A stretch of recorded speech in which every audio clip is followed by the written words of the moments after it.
people of Earth. Oh, and that little metal thing you shot off to the red planet down the street. You would not believe the messages that thing keeps sending me. Hey, did you see the rock I found today? Could you just emoji back so I know you got this? Guess how hot it is here. Go on, guess. You know what takes perseverance? Your friendship. As soon as I figure out how Gmail filters work, your days are numbered, my friend. Anyway, to all of you, the following podcast is not real. But that doesn't mean you can't enjoy it. Hey, you can even think of it as your own little acting workshop. You pretend to be entertained, and I'll pretend to believe you. And that'll be the basis for our friendship until two other people in the workshop hook up, and then we can spend long hours in the coffee shop ripping them to shreds while fighting back the loneliness. So let's get started. Sit back and enjoy the show.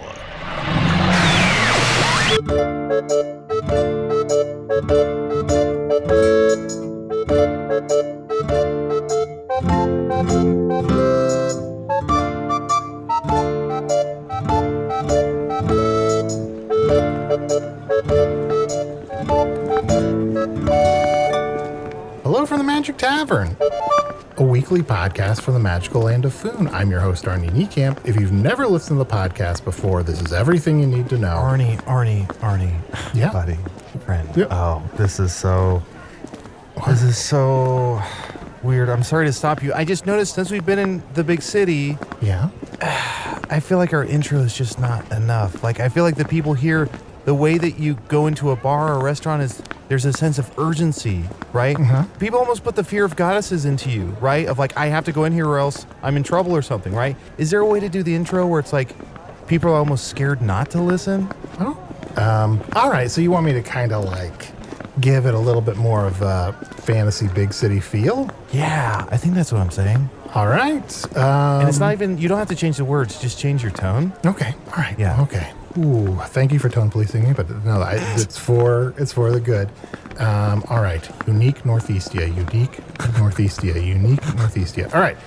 All right. Hello from the Magic Tavern. Yeah. A weekly podcast from Northeastia. Yes. Yeah, you know it, the fucking greatest city in all of Foon. What do you need to know? Listen up, buddy. You're gonna love it. About 6 years ago in a month, I fell through a dimensional portal behind a Burger King into the magical, fantastical land of Foon. Luckily, I'm still getting a Wi-Fi signal from the Burger King through the dimensional rift, and I use it to upload this podcast chronicling our quest, not only to defeat the Dark Lord, but to protect Prince Tom Blaine Belleroth as he tries to become king. And don't forget, when you're here, you're family. Yes. Arnie, that began and ended like a dream. The middle part needed work, but you bookended it perfectly. Reverted to my old sort of Midwestern vibe. And we noticed, but we don't care because people listen at the top, they tune out, and then they sense the end and they check back in. So, buddy, you nailed it. Perfect. I heard the first and last word, and I love it. There you go. But Usidore, where are we going again? You said that we were going to get some help to find Prince Tom Blaine? Yes. Oh, yes. I've been speaking to all my little bird spies all over the town and city of Northeastia and the surrounding suburbs. And I have learned that Benedict Whisperbrew has a home not too far from here, and he may have contacts in the court still who can lead us to the one who may have kidnapped Tom Blaine Belleroth. Pazam! Did you say Hazam? I said Pazam. Pazam. Oh, is that like a cross between pizzazz and Shazam? That's right. So now I'm a big boy. Is that like a magical pizzone? A little bit, yeah. Would you like a magical pizzone? Yes. Oh, Here, let me set down this endless bowl of pasta from why do I last keep week. making food for him? I don't know. Never stop. He has endless pasta. Now you're just giving him options, which I know. so Endless annoying. possibilities, am I right? Chunt, Arnie, quickly, follow me down this gilded road, and we shall soon be at the home of Benedict Whisperbrew. Oh, this gilding on this road is so Yeah. fancy. Yes, Wow, quickly, right so over much. here. Well, hold on. There's so Oh, much. all right. There's so much ornate filigree. Look at this. Wow. I think that's the best vocabulary both of you have ever had. Ooh, I wasn't sure if I was using that word right, but I that was quite nailed impressive. it. Nailed I it. just used a different form of gilding that you said already. Yeah, but I still was impressed. Yeah, I gilded it. Oh, and look at this Losing mother me. of pearl inlay. Wow, so much detail. We shouldn't just race past this. This is beautiful. Yeah. You're right. Yes, you're right. every aspect of the road. Yes. Oh, I just emerged from one of my sylvan catacombs that are secreted through this passageway. Yes, Chunt, every little piece of inlay has a story to tell. Wow. When I first moved here many moons ago, it was just a dull dirt path. And then I said to myself, Benedict, what this road needs is some gilding. And ever since then, I've made it a mosaic of beautiful avenue art. Wow, and it's all edible? Yes, everything is made of marzipan or some kind of molasses-based product. What about this portico? Yes, that's 100% gingerbread cookie. Ooh. Yes, the plumbing system itself is made out of gingerbread, an ornate system of aqueducts that will eliminate your human waste into a safe, compostable pile. And what about wonderful. this parapet? Oh, the parapet? That's marzipan, Arnold. Follow-up question, what's a parapet? Because I still haven't got an answer for that. You're telling me that cat and that dog are marzipan? Yes, the cat is marzipan. The dog is a molasses-based product. Wow, what a delicious parapets. Yes, that's what the definition of a parapet. Two pets commingling in perfect harmony. Benedict, this beautiful street leading up to your home is quite impressive and very edible, which means it's a thing you can eat. But I have to know. I've come searching for answers from you. Do you still have some contacts within the court? Are you yourself back in the court? We must catch up with you, and I have so many questions. Yes, and to piggyback on that, can I bend over and look inside your oven? Oh yes, Chunt. Let me wide open my oven, and you can peer inside. Oh, look at the flickering flames deep within that almost illuminate Wow. your deepest desires. John, don't stop crawling into that oven. You're gonna get It's so cozy. It's like a little nap space. No, John, he's gonna eat you. Do eunuchs do that? I guess I don't. I don't know all the rules. Arnold, I can hear you. Oh, I sorry. can, and for shame, to try to pair me with some child gobbling elderly crone in the woods. No, I do not eat people in my oven. I just bake my delicious marzipan / molasses-based products in it. But are there frequent One time I ate a accidents? child. I'm sorry? Yeah, okay, that answers my question. Hey, let me out. I'm gonna crawl out real quick. Everything, now that we've actually stepped into your home, is gorgeous. Benedict, it is a pleasure to see you again. And how you have raised your station in the world. What a lovely home. I'm back, Usidore. Yes, Dennis Brittlebrains has finally brittled his brains on the stone tiling of the central courtyard. Oh, my. Yes, an unfortunate accident befell old Dennis Brittlebrains, my one-time nemesis and my former mentor. Are you saying that your nemesis that took your position when you fell out of favor in the Belleroth court came to some accidental death that just happened to coincide with his name? Arnold, you could have knocked me over with a blade of grass when I heard the horrible fate that befell poor Dennis. Just imagine it. One windswept midnight evening, poor Dennis, rushing from the courtyard kitchen, a piping hot flagon of steaming milk clutched in his arthritic fingers. He was eagerly anticipating the dairy deliciousness that awaited him when he went back to his feather-down bed to read the latest installment of the Bellerothian Times when, his elderly ankle made contact with a slick patch of molasses-based product that sent him skidding, skidding his heels, making contact with the recently polished marble floors of the Belleroth Castle as he was haplessly going towards the very steep incline of the stairs that each were furnished with marbles collected, and so he fell down each and every step, his arthritic bones making horrible contact and concatenation with exploding in a form of osteopathic ignominy, and then he hit his head. His little eggshell-like skull made contact with the floor, and he brittled his brains all over the floor. Brittled his brains. Wow, truly the details of someone who watched a whole thing from the shadows. Oh, it was but a mere coincidence, Chunt, that my midnight book club was meeting in the shadowy recesses of the castle, and I had to play unwilling witness to the whole bloody affair. I know it's a minor How detail, tragic. but do you mind, Benedict, telling us about, what are the advantages of having a midnight book club? Oh, do I mind, Arnold? I would like nothing more. Arnie, but yes. How often are you in a book club and you think, the inconvenience, I'm whittling away precious hours of my weekend on commuting to an acquaintance or a friend's house so that we can talk about a book that we may or may not have read. Every Often. single damn week. Yes, Yeah, often. yes, Usidore, you understand the inconvenience.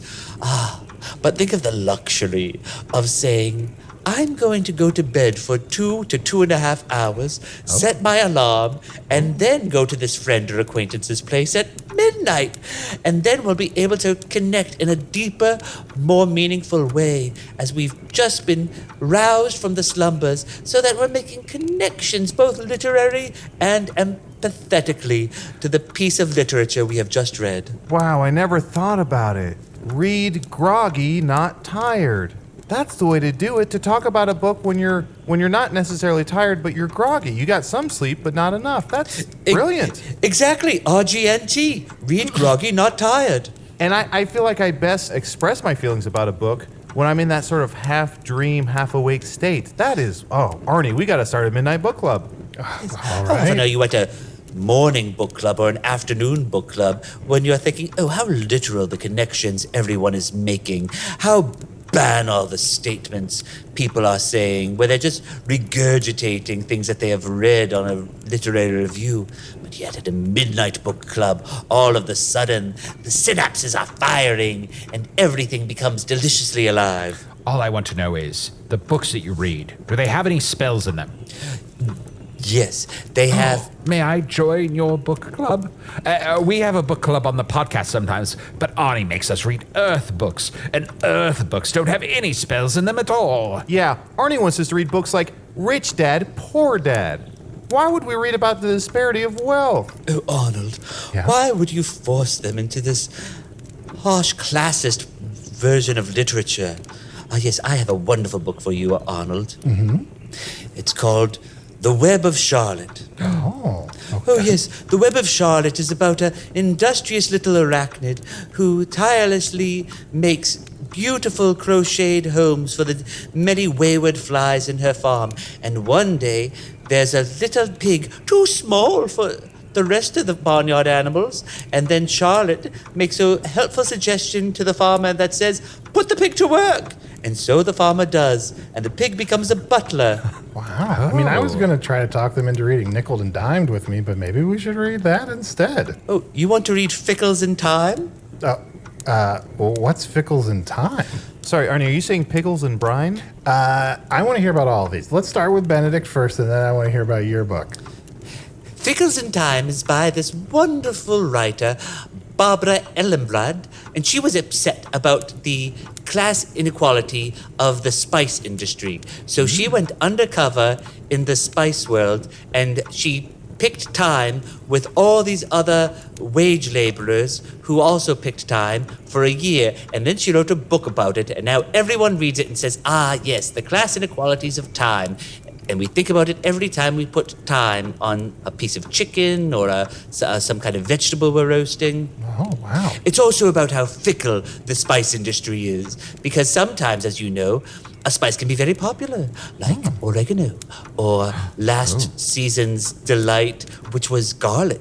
And now you wouldn't be caught dead putting garlic on something. Is garlic a spice? I think it is. You might say it's not a spice, it's a bulb. Yes, I've heard tales of the spice world that you speak of, and they were very unkind to ginger. Yes. Oh, cinnamon and nutmeg were conspired against Ginger, and yes, now she's all by herself. They could have been Zig, nicer to what? Scary Spice, too. Yeah, and Pickles and Brian is just about two dumb sharks. Oh.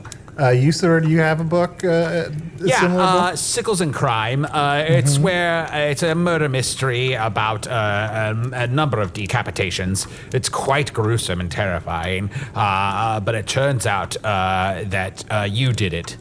Wait, I did it? Yeah, whoever read the book. Is that- It turns out the killer was you the whole time. Wow, Arnie, I never would have guessed. But I guess the clues were all there. Yeah. At the end of the book, do you get arrested? Oh, yes, Arnold. At the end of the book, you open it up, and the detective says, the killer was, and you turn the page, and it's a giant mirror facing you. And then you realize, yes, I am the one who killed the hapless people in this book, because I was the one who bought the book, and therefore contributed to a capitalistic system where writers are murdering imaginary people.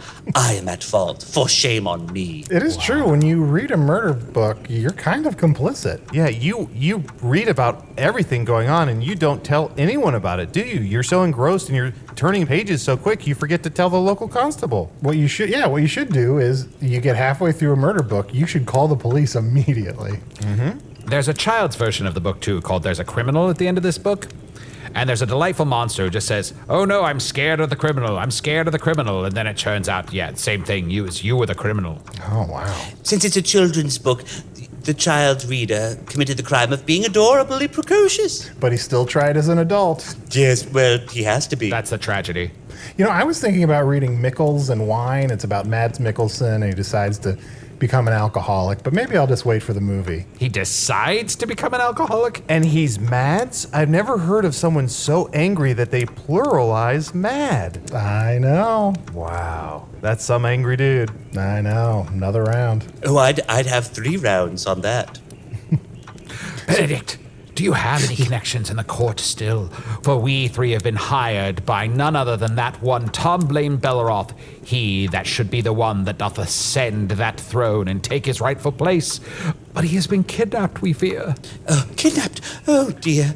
I'm afraid I've been shockingly out of the loop for some time. As you know, I was traveling with Princess Trachea, and we were co-writing a play together. Yeah, I saw it. It was very good. It was I very thought you good. said Oh, it was- really?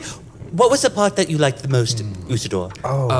I would have to say the opening of the second act. Yeah, and I would say overall, just like holistically, it was very brave, and I just like it was just very really brave. Very brave. Yeah, I just like, I mean, you really put pen to paper, and you could tell. Oh, Chunt, you don't know how much that means to me. I really because don't. You don't.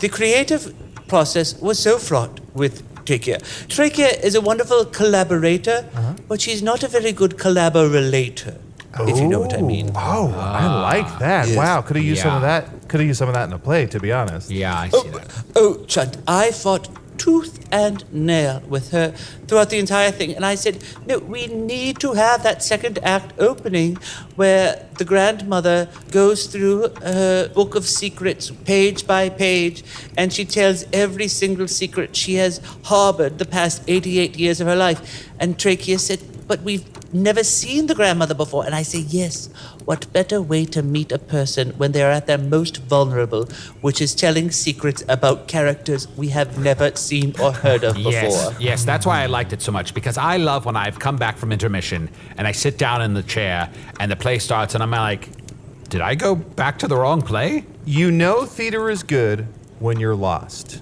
right? Yes, yes, Chunt.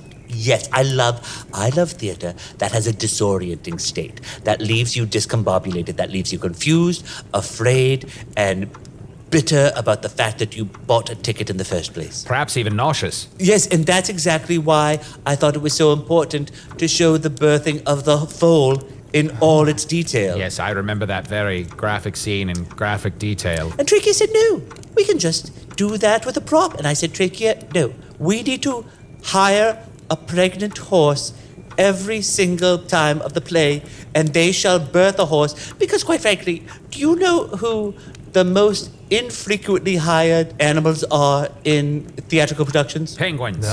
No, penguins are actually hired all the time thanks to the recent production of Tuxedo Tuxedo, which is an all-penguin musical. I have wanted to see that, yeah. Oh, well, good luck getting a ticket. Yeah, that's why I haven't been. I don't know the least cats, but I will say I did see a production of Waiting for Godot, which was two men waiting for a female deer to get along, to get out of here. It was brave. It was 6 hours, and there was just that female doe on stage the whole time. Doe? And the doe would not go. He mean a deer.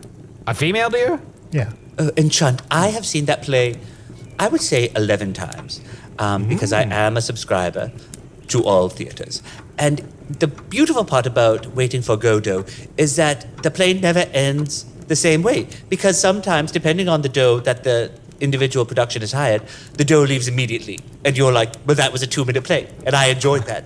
And sometimes the doe doesn't leave for several hours, and you say, well, this is very inconvenient because I do have to leave and I have other things I have to do, and now I've missed my reservation. And sometimes the doe leaves at a perfect time, and you're like, oh, synchronicity. You know, I haven't seen as many plays since I've been here, but it reminds me on Earth, shortly before I fell through the dimensional portal, I watched this biopic called Ray. A Drop of Golden Sun? Yeah. Well, look, we're not talking about that right now, Usidore. I'm talking about me. A name you call yourself? Yeah, far. Far, far way to run? Yeah, go far, far away to run. All right. Well, where does that leave Anybody us? tea? So, a needle pulling thread. Don't forget that one. Okay. Back to Benedict. Benedict. Oh, I'm here. I'm wrapped in your conversation. So that brings us back to Doe.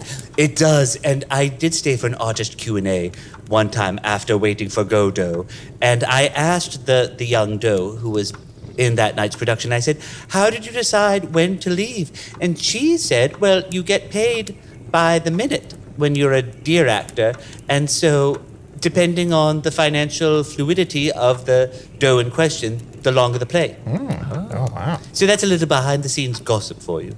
Oh, wonderful. So you haven't seen Princess Trachea Aurelia lately? Oh no, I'm afraid we are not speaking.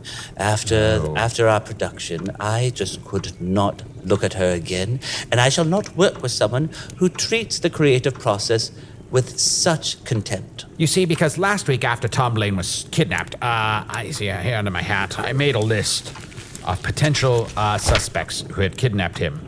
And it just says Princess Trachea Aurelia. Well, I would add to the list Dennis Brittlebrains. Oh, Dennis Brittlebrains. Oh, but isn't he dead? Yes. When did he die? Oh, Dennis Brittlebrains died. Well, book club is always the second Sunday of the month. So he died 3 weeks ago because our next book club is this coming up Sunday. It's such a shame he died slipping on molasses. And it must be especially hard for you since you work with molasses, paving this street and in your home. Oh, the irony. Oh, it's the bitter irony, and it's the kind of irony that you find in On Golden Bond, one of my favorite plays ever, about two elderly welders who... elderly welders. That's elderly welders. That's a real tongue twister. Yes, it's about two elderly welders who look back on their life as they are forging a golden ingot together on a lakeside cabin. It's such a beautiful story. I remember seeing a production of it once where the actor played both of the elderly welders and had to run back and forth and put on different hats and mustaches and things. Oh, yes. That's Virgil, and he's very talented. And, with a simple change of costume, all of a sudden he's an entirely different person. Yes, I watched the play for several minutes before I even realized that there was only one actor playing both roles. I mostly could only tell when he started getting really out of breath. You know, I haven't seen that one. I always get it mixed with another play that I can't remember the name of. Oh, I think I know what you're talking about. Are you talking about the Ass Menage a Trois? No, but I'd love to talk about that. Oh, what were you thinking about? Well, no. I was like, whenever I think of On Golden Bond, I think it's that play about those two old guys that have really sweaty balls, but I don't know what that one's called. I don't either, Arnold. It can be rhetorical. Are you talking about the one that we saw in that little shack? Sure. It was kind of a big shack. I mean, I guess it wasn't such a little shack. I don't even know Gold Bond shack. Yeah, Forget that's it. what- Never yeah, mind. I leave. I'm out. Oh, was it Wet Nuts? Wet Nuts. That's right. That's right. Oh, Neil Pyman can write anything. Well, I'm quite upset at Princess Trachea because after the debacle that was our closing night cast party, I said to her, I have a script that I'd like you to read. And she said, oh, I can't wait to read it. And I gave it to her. And then the next morning she was gone. And that was the only copy of my script. And I infamously only keep one copy of anything that I write. And so when the copy has vanished, there's no way for me to recreate it. And I don't mean to pat myself on the back, as it were, but it was the most brilliant piece of art I have ever scribed. That is it! I have a new quest. I shall obtain for you once again this manuscript that you do so desperately deserve to have. Your greatest piece of work of art, your magnus opus. I shall therefore find Princess Trachea Aurelia, find out if she has kidnapped Tomblane Belleroth, and return your manuscript to you. Wow, I haven't seen Usidore this bouncing off the walls in a while. And also, oh, I think I see what's going on here. There's a big chunk of gingerbread missing from the aqueduct. Yeah, I just had a little bit of sugar, so I'm just a little hyped up. You know, I'm gonna protect Arnie. He's got a little bit of he's got some sugar in his brain. You can call it an artifact. You call it sugar. I don't care what you call it. I'm gonna have a great time, and I'm gonna find Princess Trachea Aurelia, and I'm going to save the world from the Dark Lord. I shall prove my worth once and for all. Fuck Spintax. And we got trouble right here in Northeastia. And that starts with a N, and that stands for nothing but trouble. And you're gonna solve it. And we're gonna be right back with more sugar right after this. Fly, you fools! Over to patreon.com/Magic Tavern right now and become a patron of the show. For only $5 a month, you get access to all of our wonderful bonus content and material and ad-free versions of the show.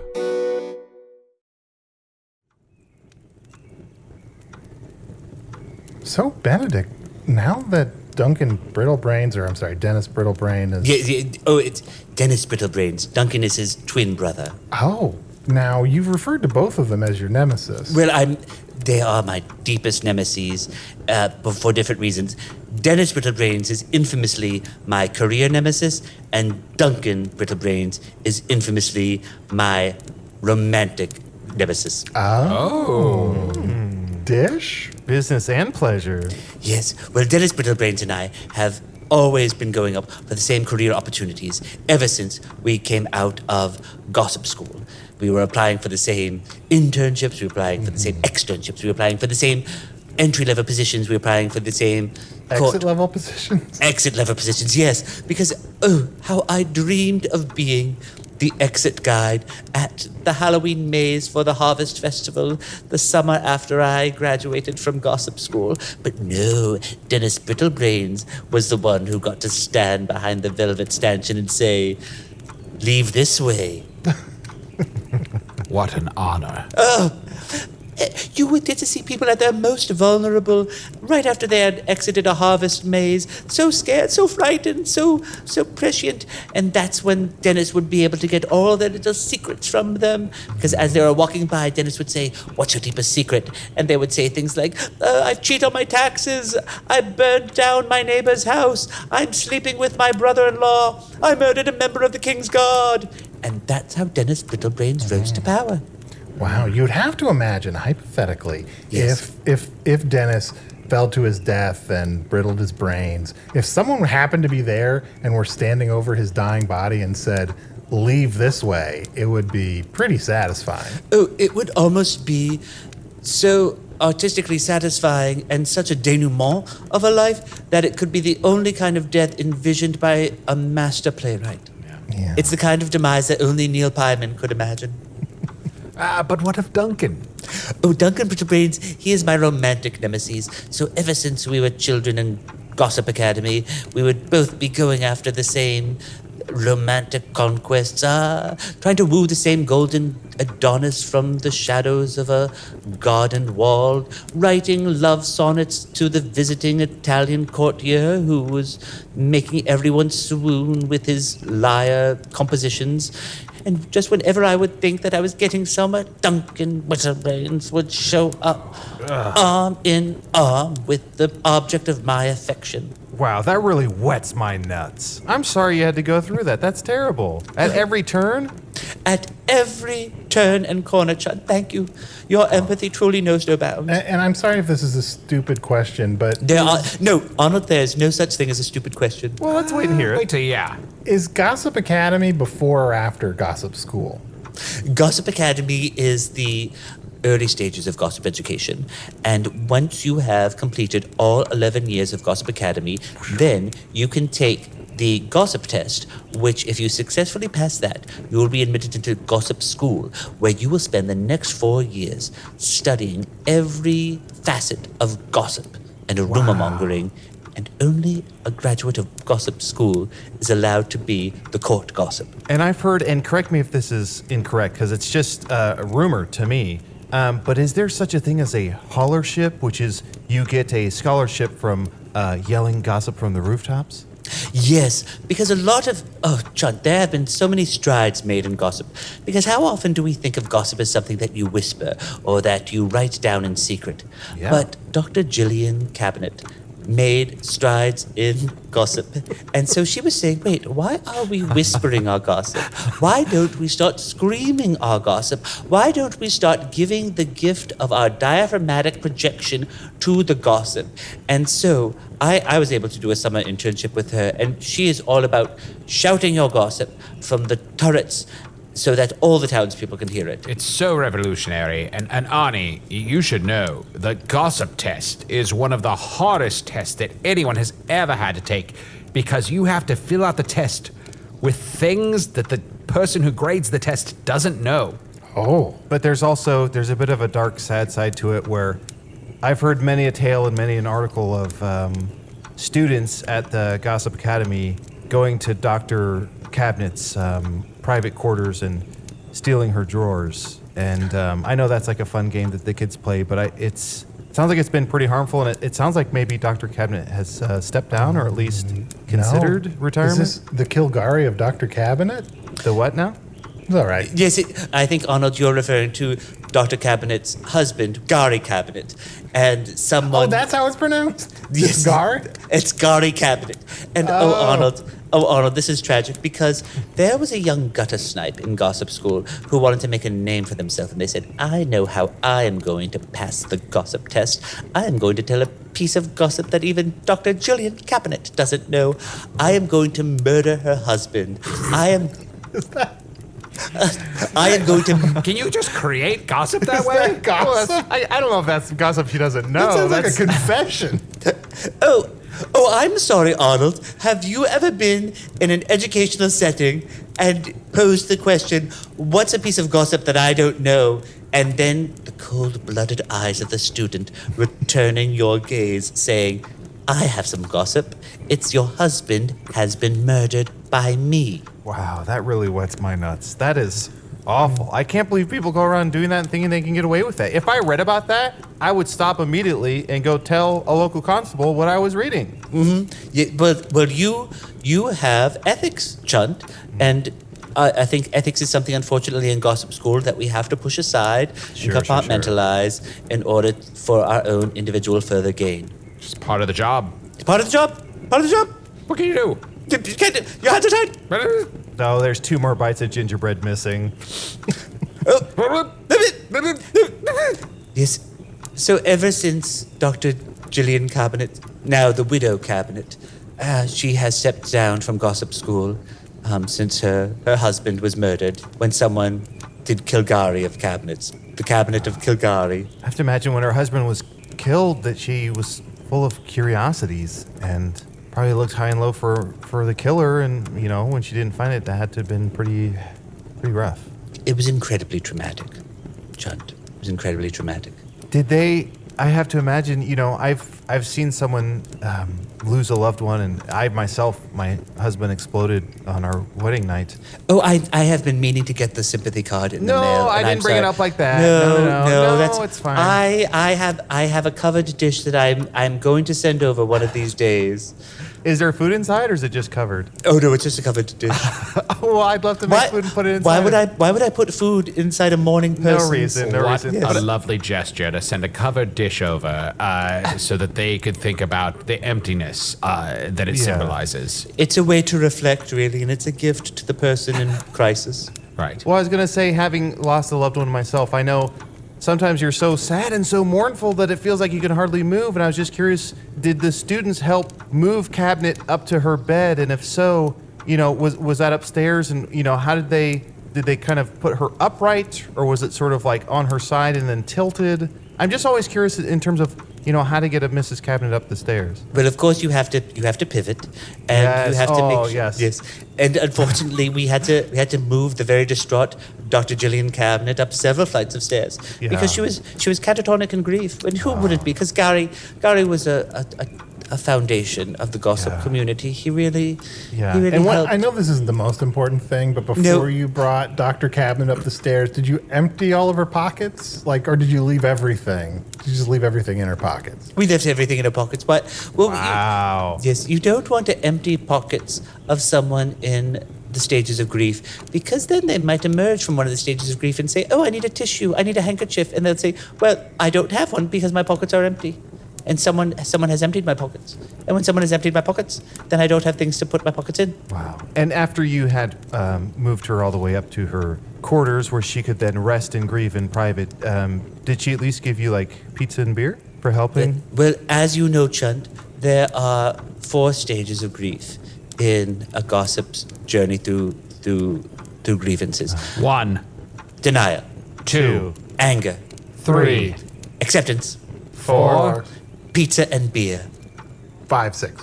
No, there are only 4. 4 stages. There are 4 stages. Sorry. Well, 7. No, I think Arnie wanted to do a dance. 5, 6. Oh, Arnold, look at you, so fleet of feet. Oh my, have you been stretching, Arnold? I don't usually see him move like that. No, but I ate a little gingerbread too. Oh, come on. Arnie, speaking of Dr. Jill Cabinet, there's an excellent talk show host that happens to be her brother, Dick. You should listen to him. He's wonderful.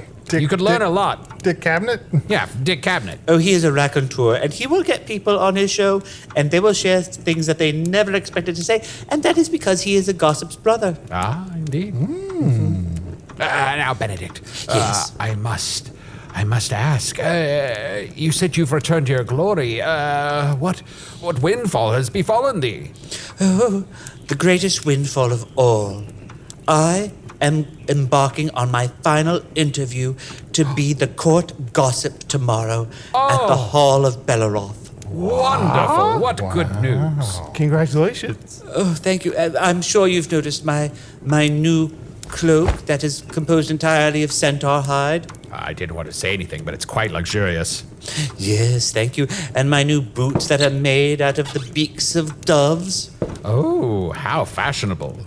Yes. Oh, and of course, my doublet that I have woven itself from the bitter lamentations of raccoons. Oh, nothing finer than a bitter raccoon. Speaking of raccoon tears, like Dick Cabinet. Yeah. Oh, yes. Oh, did you see his interview with Sylvia, the unicorn tamer, last night? No. Oh, I'm afraid I missed it. Oh, you didn't miss anything. It wasn't very good. Oh, you are still a great gossip. You're going to get this job, I know it. Well, maybe someone shouldn't have dipped so heavily into the mead in the Emerald Room ere the talk show commenced. Hey, you can't tell me that I'm drinking too much. Oh, did you decide to become an alcoholic just like Mads Mikkelsen? I didn't decide to become anything. I feel just fine. I'm feeling great today. I feel like I'm full of energy. Arnie, the just in case you didn't know, the Emerald Room is where, if you're going on some sort of interview platform, or you are a cocktailler and you're doing some sort of stage production, there's always an Emerald Room that you can go into. Now, this is a giant room. Well, giant is a relative, I guess. It can sometimes be small, but It's human-sized. It's human-sized. But if a giant was going to be on a talk platform, it would be giant-sized. Now, is it always literally inside an emerald? It is always literally inside an emerald. And that is why emerald harvesting is... It's an issue that this country needs to deal with. And it's always full of just like the rattiest fucking furniture, and it smells like fucking ass. Like it's Well, it's just, that's because a lot of donkeys tow the emeralds up from the mining sites. Yeah, I had no idea. Right. Yes, it's very redolent of donkeys and pack animals because they've spent so many hours with the jewel in question as they've been towing it up from the mining site from whence it originated. Oh, now I know. This is wonderful. Oh, it is, isn't it? Is there anything we can do, Benedict, to help you prepare tomorrow for your... Did you call it an audition, or what would you call it? Oh, I would call it a test. I would call it a journey. I would call it an opening of the soul. I would call it an opportunity to stare into the abyss. So all those things, but not an audition. I wouldn't call it an audition. Well, I'm not a cock tickler, so I wouldn't call it an audition. Of course. Is there anything we can do to help prepare you for that? Well, Chunt, if you wouldn't mind, I haven't had an opportunity to practice my responses to some trial interview questions. So if you wouldn't mind assuming the role of the interviewer for court gossip, that would benefit me greatly. Of course. Arnie. Let me get into character. There are no dumb questions. Arnie, you and I should hide in the shadows because that'll be part of his test too. People watching you from afar. But Usidore, what do we Yes. do in the shadows? Use your imagination, baby. Okay. Benedict, come here. Ring a ding ding ding ding ding. Oh, the summoning bell, yes. Yes, it's so wonderful to see you, Gloria. Wonderful to see you. Now, How are your children doing? that's none of your business, really. It is none of my business. But yet I do have information about them. Do tell. What about the eldest? What about Thomas? Oh, your eldest son, Thomas? Well, you should wonder why he's spending so much time at the Falconer's station, and yet he's not able to tame a hawk, is he? I knew it. Yes, knew it. He's having an affair with the Falconer's wife. Ooh, this is hawk gossip. I love hawk gossip. No, and tell me about my youngest, Melissa. Oh, your youngest daughter, Melissa. Ooh, ooh, ooh, ooh, ooh. Yes, are you wondering why she spent so much time at the owl calling competition? Oh, I just I think he assumed. sounds like ooh, ooh. I was wondering where you're going with that. I assumed that she was just, into, aviation like her brother. Oh, into aviation? Well, she's flying on something, but it's not bird wings, it's Cupid's wings, because she is having an affair with the owl competition judge. Unbelievable. It's a hoot. That was incredible. I don't know any of those people, but I assume all of those things are true. Yeah, Benedict, I don't have a kid named Thomas or Melissa, and yet suddenly I give a shit about both of them. Yes, because I've created a compelling world and life force for them.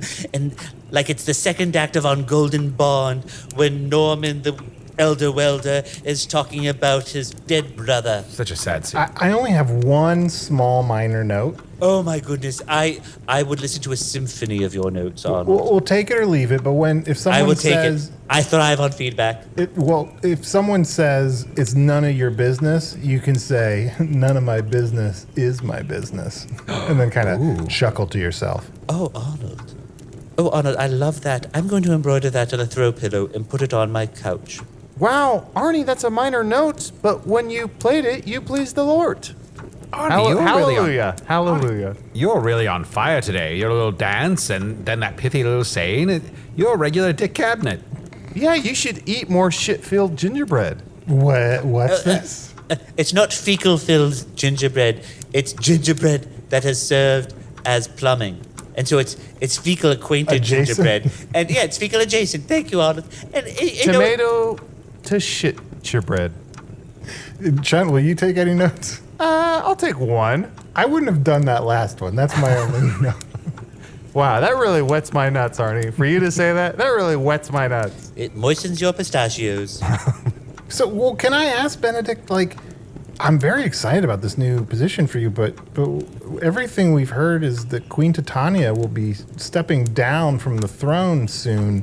Is it normal for there to be staffing like this during a time of transition? It's highly unusual, and I think that's why we don't know what's going to happen. I don't know if the new regent will even honor the hiring That shall take place tomorrow. But you gotta try. You gotta try. Oh, one must endeavor to succeed, or else one is doomed to fail. Wise words. You would also have to imagine that if you do succeed, that you would be extra invested in who the next regent is, right? Because that would really determine whether you kept that role or not. Yes, I would say if it was someone I had a good relationship with, I would really want that person to become the regent. And if it was someone who was my bitter enemy, someone who had ruthlessly betrayed me in our artistic pursuit, someone who had taken me at my most vulnerable, at my most exposed, at my most raw and tender, and then with the Brillo pad of insouciance had scraped away all of my trust, then yes, I would not want to work for that person. As opposed to someone who you had actively plotted to kill for a year or so. Well, I think when you actively plot to kill someone, that is when you truly know them inside and out and know how to be a good employee for them. This is crazy because the whole predicament kind of almost mimics, it's that old adage of, life imitates art. Like, I'm art. Oh, I'm art. Hey, look at me. I'm art. You know what I'm talking about? Because this is so similar to the play and story of Our Crown. Did you ever read that in school? Our Crown? Yes, Our Crown. It's when a dead king is looking back at his life and thinking, oh, here I am. I couldn't have put it better myself. It's a narrator who's a dead king just saying, here I am. And there's other roles, but they don't really matter. They're all just kind of gibberish. And I just feel like Thornton Taines... Yeah? Well, Chunt, I wouldn't say they're all gibberish. I always weep at whoever is playing the part of the purveyor of spices, the sage manager. Yeah. Because... Well, I agree and I disagree because I feel like a lot of times the sage manager tends to get this power trip of I'm the sage manager, everyone listen up. Shut up, you need to be here. And it's just why? There's no need to talk to me like that. Does that make sense? You guys ever notice that in other plays, a lot of those plays put on Our Crown? Yes. Oh, yeah. I have never made the connection, but you are so right, Usidore. Yes, how often have I been sitting in a local community theater production and saying, well, this is interesting. The characters in this fictional work are playing the parts of another fictional work. Yeah, and that mystic, Spalding the Grey, I think he had a whole piece about Our Crown as well. You're talking about Gray the Balding? Oh, that might be who I'm thinking of. The one with the sweaty balls? Wet nuts. Well, this has been a boon to my spirits, fellows, because I confess I was feeling a little uncertain ere the eve of my great ascension back to my former glory, but yet, thanks to the mock interview I've had with you, Chunt, I feel ready to tackle anything. Oh, you needn't feel like the willow, flowing back and forth in the breeze. Thou art the mighty oak, and I am assured that you shall prevail. Oh, well, you have been a physic to my system, and if you are a tree, then I am sick no more, you sycamore. No. Benedict, I've got to ask. And I have got to answer. While we're here, any secrets floating around about us? Are we in danger or anything? Just in case, is there anything we should know?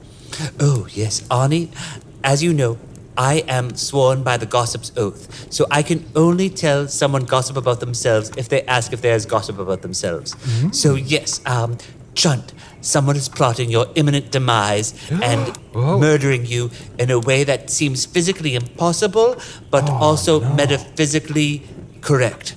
Usidore. Yes? Your greatest enemy is also your greatest love. And the two people that you trust the most make merciless fun of you, oftentimes to your face. Who could that be? Those all sound right. Who could that be? Oh. Arnold. Fuck you, Usidore. Quiet, I'm thinking about who that could be. Why don't you kill me?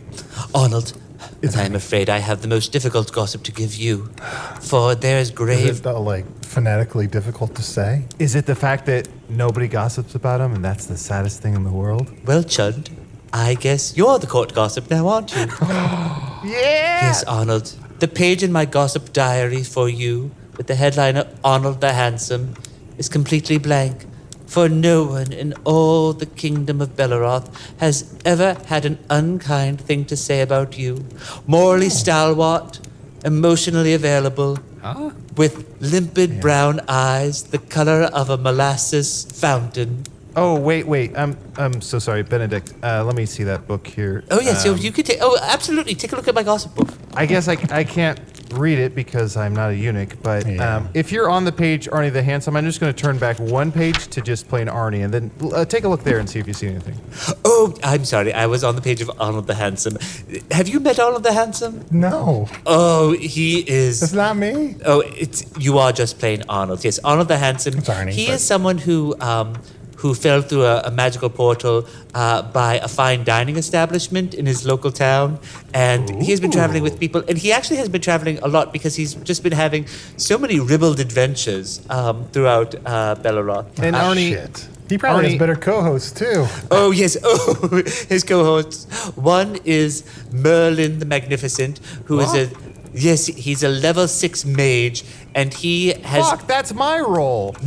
Yes. And then there's also Cyrus the Shapeshifter, and he is just an excellent person who doesn't need to rely on the crutch of wordplay for his humor. He makes these incredibly witty bon mots that cause you to hold your hands to your sides in mirth, as also you recognize the deeper truth within. Wow, Usidore, I'm sorry, buddy. That must be hard to hear. It is hard to hear. Thank you, Benedict, though, for these truths, for I am now committed to not only bringing back your manuscript, but burning down those motherfuckers. And Arnie, just so you know, fine dining establishment is an establishment you go to for dinner or lunch or maybe an early festive break, and you eat the food and you go, well, it's fine. Okay, I could be into that. Benedict, we must take our leave of thee, but rest assured that we have the utmost faith that when we return, that you shall be the official court gossip once again. Oh, brave fellows, please, here, take these marzipan confections that I have made, each fashioned in your likeness. Let me just give a... Thank you so much. It's so wonderful. Ooh, thank you so much. This is so good. Thank you so much. Wow. Bowdy, bowdy, bowdy, bowdy, bowdy, bowdy. Chunt, you're having too much sugar. Look how high I can jump. I'm stuck. Good job, Chunt. Good job. Here, please get me down. As always, Arnold and your two friends, it's been marvelous to see you. A solace to hear these troubled times. Yeah. Before we go, can I ask Benedict, are you up to anything nasty that we should know about? Oh, Arnold, ask me no secrets and I'll tell you no lies. But yes, I am up to a plot of such deviousness that it would make your stomach churn. And I am plotting against someone who you know, who you respect, and who you admire. So it's no one on this episode. Oh, we gotta kill Handsome Arnie. Benedict, it has been a pleasure to once again hear your dulcet tones and take solace from them. But I shall return forthwith with the manuscript that you so deeply deserve. And we are off! Yes. Oh, God damn. He gets some sugar in him and he takes on another side quest. Do you want sandwiches? I have sandwiches. I could eat. I'd love one. Ooh, a little sandwich. Grab me a sandwich. Oh, and I'll just put these in some wax paper. These are some Cornish hen. I grow the horseradish myself. This is a brown sugar mustard because I just distill the molasses and it's fun. It's fun. Huh. And I like everybody, I'm getting into baking bread this fall. So the bread is sourdough. Ooh, fucking yum. Sweet mustard. That's what I want from mustard, is a nice sweetness. Yes, a lot of people are like, oh, this mustard's too tangy. I'm like, let's up the sugar content of it. And so too often mustard has been in the purview of condiments. I have made mustard a dessert. And so my sweet mustard, some would argue, oh, it's overly cloying and it's almost unnaturally sickly sweet. But I would say it just makes a nice glaze upon any meat or protein product that you want on your sandwich. Ooh, nice mustard pie. Put some mustard on your ice cream. Sounds so good. Yes, here's some mustard frosting. Here's a mustard tart. Did someone say mustard custard? Oh, yes. It's just coming from the broiler. Ooh. Oh, and Arnold, did you want this sweater? You left this sweater the last time you were here. Dish? What? I guess that's a story for another day. Intrigue.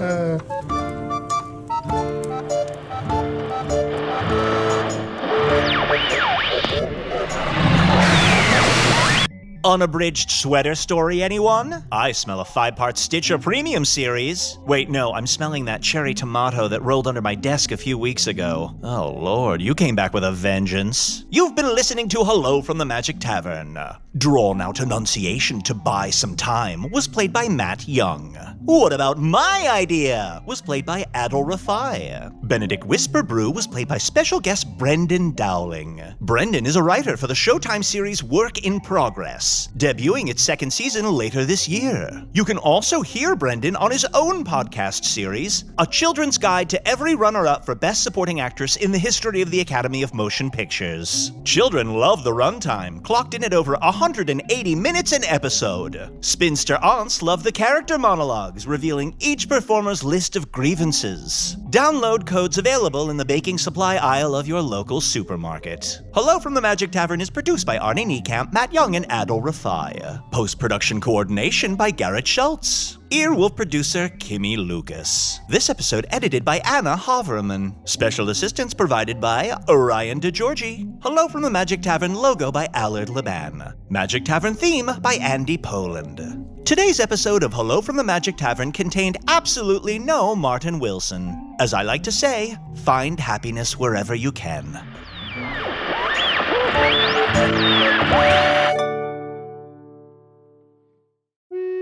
Hey, thank you for listening to Hello from the Magic Tavern. A great way to support the podcast is to join our Patreon. You'll get ad-free versions of our entire back catalog, including all the Magic Tavern spin-offs like Offices and Bosses, Ion Spin, Tax, Shadow, Sit. There are a lot of them. There are 2 new exclusive bonus episodes every month, Discord, all kinds of stuff. To get more information, go to patreon.com/Magic Tavern. That's patreon.com/Magic Tavern.